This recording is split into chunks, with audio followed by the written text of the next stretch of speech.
All right, friends, welcome back to another episode here at The Growing Pro, where we hope to share all of our experiences, our successes, our not quite so successful endeavors, so that you can hopefully learn from them and circumvent the process and get to a point where you are making money with your craft faster. My name is Adam. I go by Coach Hard Gains because I've been coaching bodybuilding and current and recovering drug addiction for over 27 years. But in the meantime, I've also been in the entertainment industry in front of and behind the camera, as well as a musician, as a performing artist, a sound engineer, and a music producer for over 20 years. So today I wanted to talk quickly about GAS, as everybody always calls it GAS, Gear Acquisition Syndrome. I've never been one who was tempted by the latest and greatest to come out. I'm the guy that's tempted by when something new comes out, fantastic. That means the previous model or the previous season's latest and greatest is going to go on sale. And then that's what I want to go for. You know, like for instance, it's 2025 and I've finally assembled my perfect dream GH5 rig because I could find, it took me this long to get all of the components.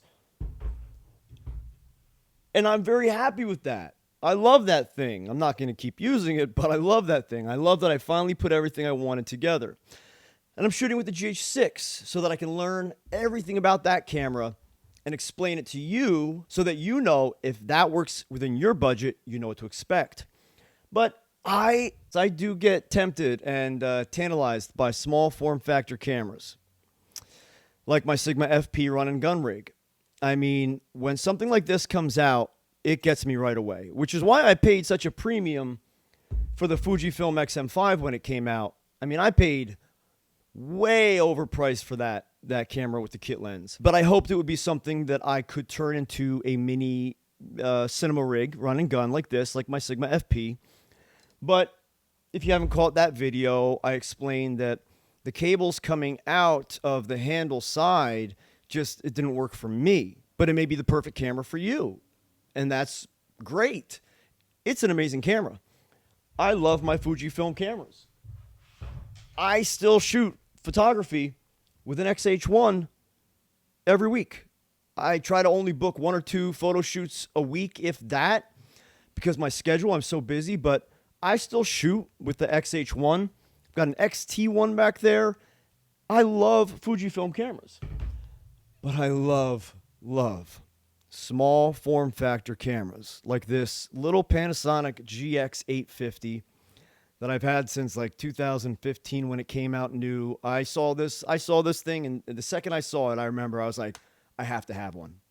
Because I loved the GM1 and the GM5, but now with a flippy screen, 4K, 12 to 32 pancake lens, this little GX850 has been amazing. But I've never been tempted by the newest things coming out until right now.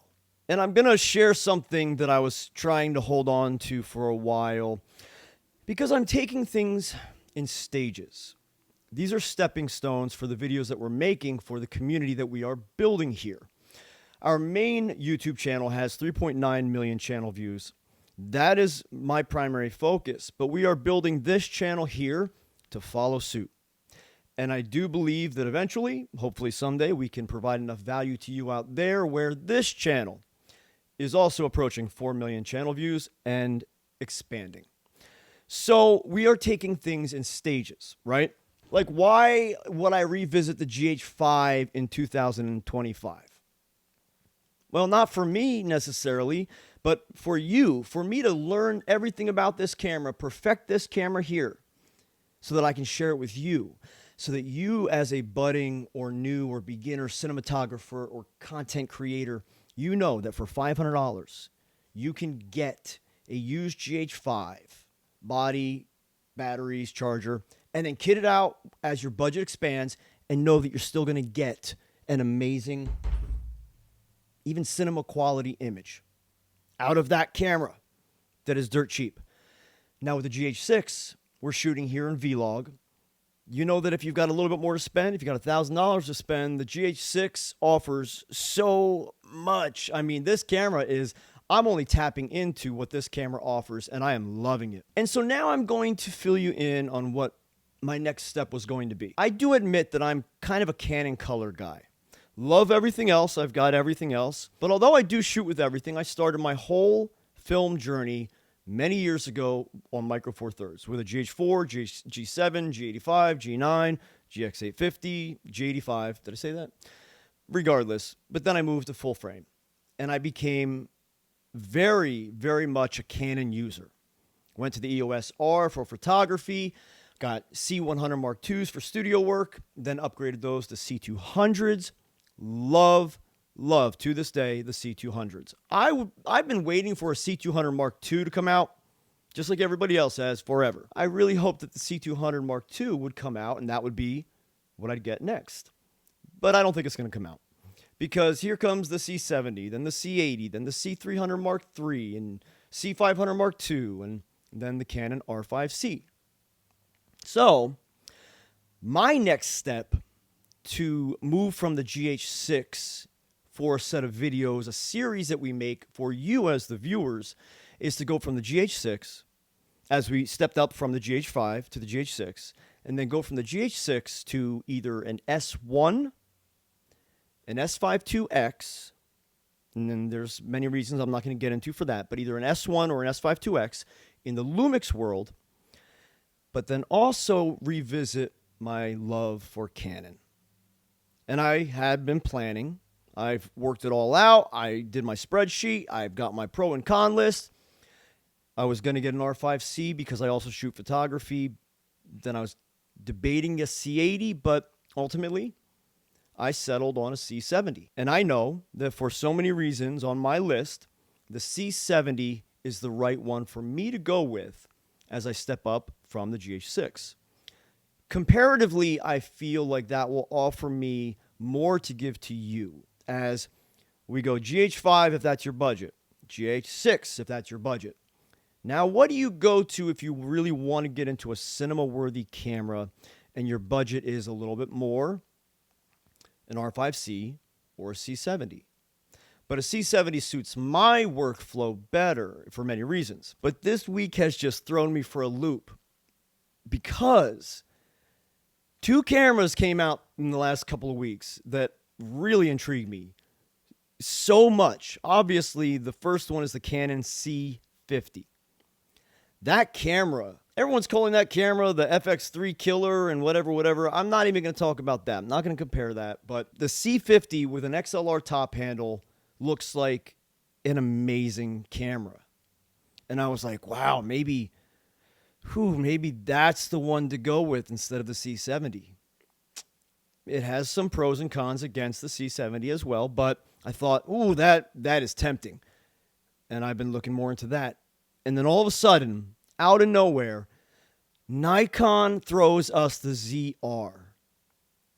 And you're like, what is that? At least I am. Because for around $2,000, and if you, listen, I can't show you images the way that this guy can.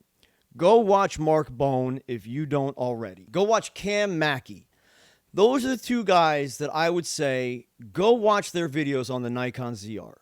Cam's video shows off its capabilities because he's so talented, but Mark Bone did a short film with the ZR, and even his kind of like explanative, yeah. Even his explanative video on the ZR, ZR, all you Canucks out there. Mark Bone's explanatory video on the ZR is great. That's the one to watch. Then watch his short film that he shot with that. And I'm looking at these colors like, what the F? These are like better than red colors, better than Canon colors, better than ARRI colors. Yes, I know many of you out there, you can flame me in your comment section and say whatever you want. I don't care. This is my opinion. What Mark Bone did with the footage that he was getting from the ZR just blew me away. Blew me away. I'm like, for around $2,000 in that tiny little form factor, you're getting a cinema-worthy image that offers what I would say compared to what I love about Canon colors, but better. Now, granted, he's very talented. He's very, very talented. He is a cinematographer. I am not. But that camera's offerings are phenomenal for the price point. And I'm just going to straight up and say it. Because I love Fujifilm, the Fujifilm Eterna 55, I think that thing is going to be amazing. And when that camera is cheap enough, in like 10 years, I'm getting one. I'm not tempted by the Black Magic stuff. That's just not quite my thing. I looked at the Pixis 6K and was like, maybe. But nah, not now. When it's cheap enough, if I find a good deal enough, I'll get one, I'll try it. But the Fujifilm Eterna 55, I think that is going to be a blow-away, phenomenal camera. I'm going to say it now. I think that thing is just going to be a beautiful camera. But I'm not touching one for another 10 years. Because there's no way, whatever the price comes at, I'm sure that price point is not going to be anything nice. So that's kind of a pipe dream for down the road. But the Canon C50 and especially the Nikon ZR, those two cameras, I'm strongly considering as the next step from the GH6. So I wonder to myself, what would be the most beneficial to viewers out there, those looking to get into cinematography? Well, for $2,000, a Nikon Red partnership in the ZR, when they come out with a top handle and accessories for that thing, man, that thing shows a lot of potential. I'm just going to say it now, a lot of potential. So that's my ramblings and my thoughts for today. But for now, friends, keep shooting with what you have. And if you need a better camera and you want to get into cinematography, content creation, the GH5 is pretty freaking awesome. This is a great camera for the price point. And even if you're a hybrid shooter, you guys know, as a hybrid shooter, I love the XH1. The film simulations for photo and video on the XH1, and if you notice, obviously, I've got a battery grip on here because if you're not running AC wall power, you need that battery grip because the battery life sucks ass on the XH1. But the XH1 is a beautiful camera, and I still use it to this day, still love it to this day. All right, friends, that's it for today. This is The Growing Pro. I'm Adam. I'll see you in the next video.